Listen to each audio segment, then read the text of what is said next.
भगवान शंकर शिव के मस्तक पर, पिंडी पर, शिवलिंग पर धतूरा पहली बार चढ़ाया गया, वो फुलेरा दूज का दिन था। इसलिए शिव महापुराण की कथा कहती है जिस दिन कोई मुहूर्त नहीं हो, कोई काम नहीं हो, उस दिन केवल फुलेरा दूज के दिन आप किसी भी दुकान का, व्यापार का, व्यवसाय का, जन्म का, आदि का कोई भी मुहूर्त कर लो, वो कभी ठप नहीं हो सकता, वो बढ़कर ही चलेगा। सारी जिंदगी के कांटे निकल जाते हैं, सारी जिंदगी के कांटे समाप्त हो जाते हैं फुलेरा दूज। कहते हैं दुनिया में सब दिन का दान, सब दिन का पुण्य समाप्त हो सकता है, और फुलेरा दूज का दान, पुण्य, सत्कर्म, भजन, कीर्तन, नाम स्मरण समाप्त नहीं होता। चक्कर आ जाते हो, अचानक गिर जाते हो, हापड़ी भराने लगती हो थोड़ा सा चलने पर, श्वास फूल जाती हो ज्यादा चढ़ने पर, उनके लिए विशेष है कि धतूरे की जड़ को, धतूरे का जो फल होता है उसकी जड़ महाराज निकाल कर, धोकर, उसको घिस कर शंकर भगवान पर उसका लेपन कर दीजिए, थोड़ी सी जड़ शिव जी पर चढ़ा दीजिए फुलेरा दूज के दिन। उस जड़ को पानी चढ़ाकर वापिस लेकर आ जाइए।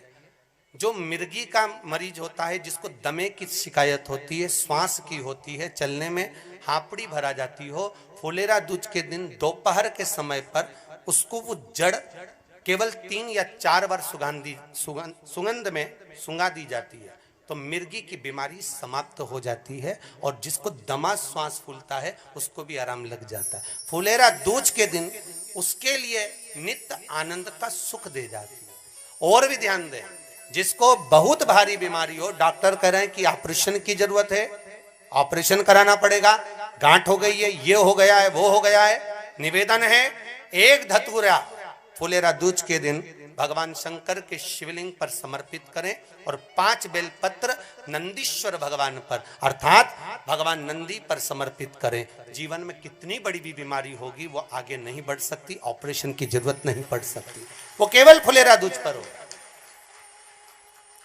केवल फुलेरा दूज के दिन, उसके सिवाय नहीं। और वो 15 मार्च को है, मौका मिला है, आनंद से। धतूरा होता है विषैला, कैसा होता है? विषैला, बहुत विष होता है धतूरे के अंदर। पर महाराज भगवान शिव को वो समर्पित किया जाता है जैसे पार्वती जी को लगा, जब कोई साथ नहीं दे रहा, पार्वती जी को लगा जब कहीं से सुख का अनुभव नहीं हो रहा, आनंद का अनुभव नहीं हो रहा, पार्वती जी ले गई धतूरा, पार्वती मैया ले गई उस बेलपत्र को शिव को। और प्रयास करना, अगर दुख है तो एक धतूरा समर्पित कर कर 1 लोटा पानी अवश्य समर्पित कर। उनके लिए भी कहूंगा जिनको शरीर में दाद हो जाती है, खाज हो जाती है, या खुजलियों का क्रम हो जाता है, उनके लिए भी महाराज धतूरे का पानी, धतूरा 1 लोटे में डाल दो, पानी रख दो उसमें, उसके अंदर थोड़ा सा चंदन डालकर वो पानी शिव जी को समर्पित कर दो। वही पानी को लेकर आ जाइए और कुछ देर तक शरीर में लगाकर बैठ जाइए महाराज। वो केवल फुलेरा दूज का है महाराज, उसको शरीर में लगाकर थोड़ी देर बैठ जाइए, 15-20 मिनट तक। शरीर के अंतर्गत कोई वस्त्र ना हो, उस वस्त्र को उतार कर उसको लगाकर बैठ जाओ। 2.5 से 3 महीने में दांत खाज, किसी भी चर्म रोग होगा वो धीरे धीरे समाप्ति की ओर हो जाएगा। महाराज फुलेरा दूज का महत्व शास्त्र कहता है, भले इसको छुपाकर रखा गया हो शास्त्रों के अनुसार, पर इसकी महत्व का, जो दुकान, जो व्यापार, जो व्यवसाय, और पहले भी आपको कहा, मान लो आप शिवरात्रि के दिन रात को भगवान शंकर को धतूरा चढ़ाते हो व्यापार व्यवसाय के लिए, और वो धतूरा आप शिवरात्रि के दिन सुबह 4 बजे से पहले नहीं बांध सकते, तो उस धतूरे को फुलेरा दूज के दिन लाल वस्त्र में बांधकर अपने व्यापार वाली जगह पर बांध दो। जीवन में कभी व्यापार नीचे नहीं जाएगा, बढ़ता ही चला जाएगा। और उनके लिए भी निवेदन करूंगा जिनके यहाँ कर्जा बहुत है, बहुत कर्जा है, चूक ही नहीं रहा, पैसा ही नहीं रहा, व्यापार चले तो कर्जा चूके, उनके लिए भी निवेदन करूंगा, एक धतूरा बेलपत्री के पेड़ के नीचे शिवलिंग का निर्माण कर कर फुलेरा दूज के दिन उस धतूरे को अपनी कामना कर कर हल्दी में भिंगोकर उसको भगवान शंकर को समर्पित कर दीजिए अपनी कामना कर कर। उसी हल्दी की 1 बिंदी अपने साथ में रुमाल में लगाकर अपने व्यापार व्यवसाय की जगह पर लेकर जाइए। कर्जा धीरे धीरे धीरे धीरे जब चूकेगा, जब लक्ष्मी आएगी, तो लक्ष्मी की वृद्धि भी वो करता महाराज। ये फुलेरा दूज के उपाय। जिस दिन मां जगज्जननी जगदम्बा अंबा स्वयं भगवान शंकर को मौन होकर देख कर विलापित होती हैं, नैनों से नीर बहता, शिव को हुआ क्या, शंकर को क्या हुआ है, योगरदानी को हुआ क्या।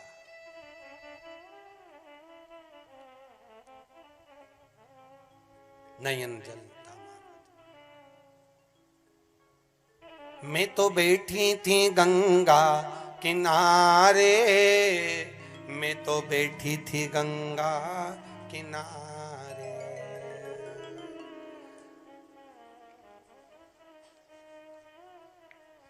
ऐसा धक्का दिया ओ भोलेनाथ, दिल तुझको दिया ओ भोलेनाथ।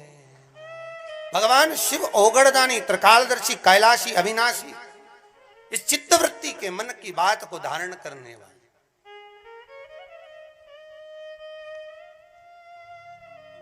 जिन लड़का और लड़की का विवाह नहीं हो रहा है, महाराज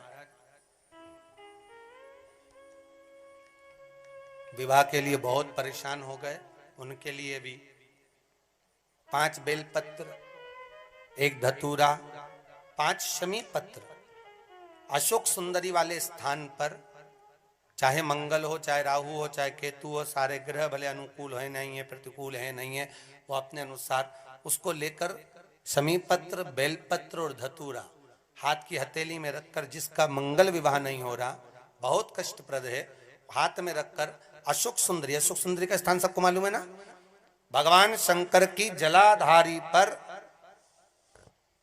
शिवलिंग, पार्वती जी का हस्त कमल, जहां से चरण जल नीचे जाता है, राइट भाग गणेश जी का स्थान, लेफ्ट भाग कार्तिकेय का स्थान, जलाशय में से, जलाधारी में से जो जल नीचे गिरता है बूंद बूंद, वो शंकर भगवान की 5 लड़कियां, जया, विषहरा, शामरीवारी, दोतली और देव। शंकर जी की 1 लड़की और अशोक सुंदरी 6 नंबर की, उसका स्थान, इन पानी जो जाता है उसके बीच में जो मोटी सी लाइन होती है, उस मोटी सी लाइन पर जो स्थान है वो अशोक सुंदरी का स्थान है। किसका स्थान है? अशोक सुंदरी। शंकर भगवान का संपूर्ण परिवार, जलाधारी माता पार्वती जी का हस्तकमल, चरण, राइट में गणेश जी, लेफ्ट में कार्तिकेय जी, बीच में अशोक सुंदरी, और ऊपर से जो 1-1 बूंद पानी गिरा रहा है वो है शंकर भगवान की 5 लड़कियां, जया, विषहरा, शामरीवारी, दोतली और देव। शिव की 5। तो जिनका विवाह नहीं हो रहा, अशोक सुंदरी वाली जगह पर हाथ में लेकर वो धतूरे के साथ शमी पत्र, बेलपत्र समर्पित करें और बाबा से निवेदन करें, बाबा आपकी कामना पूर्ण, फुलेरा दूज करें। अशोक सुंदरी पर जो धतूरा चढ़ता है, वैसे तो अशोक सुंदरी पर धतूरा बहुत कम चढ़ता है, केवल एक फुलेरा दूज का दिन ही ऐसा होता है जिस दिन अशोक सुंदरी वाली जगह पर धतूरा चढ़ता है, अशोक सुंदरी वाली। और फिर बेटे ने दूसरा घर का निर्माण करा था। एक घर था कुंभ, फिर इस कुंभ घर में आग लगी थी, तब दूसरा घर बना था मकर, फिर मकर घर में भगवान सूर्य नारायण आए, उनका आदर हुआ, तब जाकर ये मकर संक्रांति हुई। कोई ऐसी हो गई क्या मकर संक्रांति? मकर संक्रांति का मतलब क्या है? क्यों कहते हैं कि ये 13-14 चीजें आप लोग बांटते हो ना, तो किसको बांटते हो? तुमसे छोटी उम्र वालों को बांटोगे? सास क्या बहू को देगी समान? सास बहू को देती है क्या समान? नहीं। बहू किसको देती है? सास को। बहू किसको देती है? जेठानी को। बहू समान किसको देती है? ननन को। बहू समान किसको देती है? कोई मोहल्ले में कोई बड़ी उम्र की कोई बहुएं हों, बड़ी उम्र के जो लोग हों, सौभाग्यवती नारी हो, उसको ये 13-14 चीजें दी जाती है। जो भी आप बांटते हो, टीकी का पत्ता हो, सिंदूर की डिब्बी हो, मेहंदी हो, कौन हो, जो भी आप बांट रहे हो, लाली भी बांट देते कई कई, तो उनका क्या है? तो ये जो चीज आप लोग बांटते हो, ये किसको देते हो? आप लोग किसको प्रदान करते हो? छोटे को नहीं, घर से बड़े को, जो आपके अवस्था से बड़े हैं, जो आपसे बड़े हैं, आप उनको दे रहे हो।